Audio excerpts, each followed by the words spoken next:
Tantalum is the most essential metal for the electronics industry currently. In the mid-1980s, tantalum revolutionized handheld electronics in that, if you remember the first run of mobile phones, affectionately known as the brick, those would have been made with aluminum and or ceramic capacitors. And capacitors are an essential part of any electronic item, any electronic circuitry.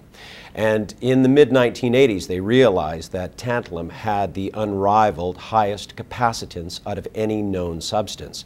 So whereas gold has the greatest conductivity, you know, in some very high-end electronics you'll have gold wire.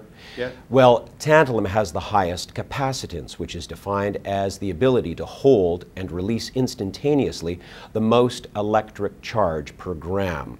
So the capacitors that would have been in those early phones, those bricks, would have been about the size of your baby fingernail. But the tantalum capacitors that would be now in your BlackBerry or your Motorola Razr, they're about the size of a head of a pin. And there is no substitute for the capacitance of tantalum. So tantalum also has the widest operant range. It has the second highest melting point, second to only tungsten. So it's always been the darling of electronics in aerospace and the automotive industry. But now as well, with the drive towards miniaturization, which of course has been on for decades, tantalum is also key in the production of things like your average cell phone, or an iPod, or a digital camera, or your flat screen television, or your laptop computer. So essentially, tantalum is found in all electronics, whether it's firing your car's airbag, whether it's in the electronics in a jet, whether it's in the electronics in your cell phone. The current global demand for tantalum at this time is about 6 million pounds for the Western world. The current supply for tantalum at this point in time appears to be stable, but it comes from principally one mine in Australia called Wodgina. There is a small operation also in Canada, which is run by the Cabot Corporation, and that's in Manitoba, and it's called Tanco.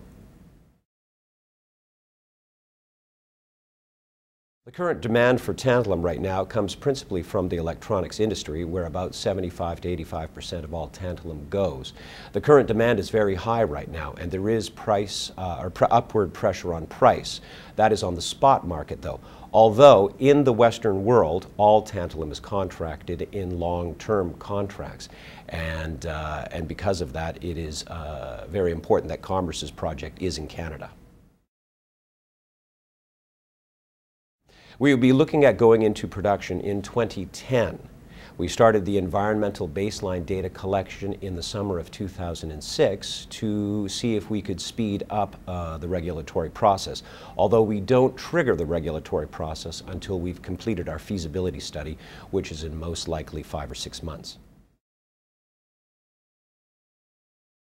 Currently, with our focus deposit, which is called the Upper Fur Carbonatite, we could supply 10% of the current Western world's demand for tantalum for the next 28 years. Although we just had a news release out on the conclusions from last year's drilling, and we have not yet upgraded the resource calculation, which should come in several weeks. The potential profitability of Commerce Resources would be essentially to take to market both our tantalum and our byproduct niobium. Niobium has seen a 400% increase in price in the last year, and we have about 6 times as much niobium to our tantalum. So ideally, on a production or an extraction of 2 million tons per year, we would be looking to take to market about 500,000 pounds of tantalum.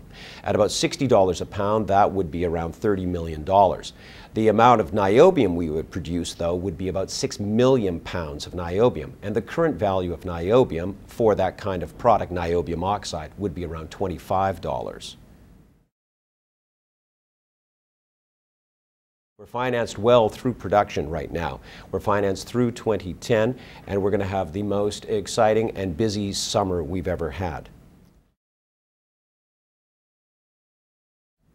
The program for this year is to be the busiest we've ever had for Commerce Resources. At this point in time, we're waiting for the GEMCOM, which is a computer model of the Upper Fur resource, and that will also be accompanied by an increase in the resource's tonnage. Following that, we will be looking at doing several condemnation holes, as they're called, in the area where we plan to put our tailings pit and also our processing facility.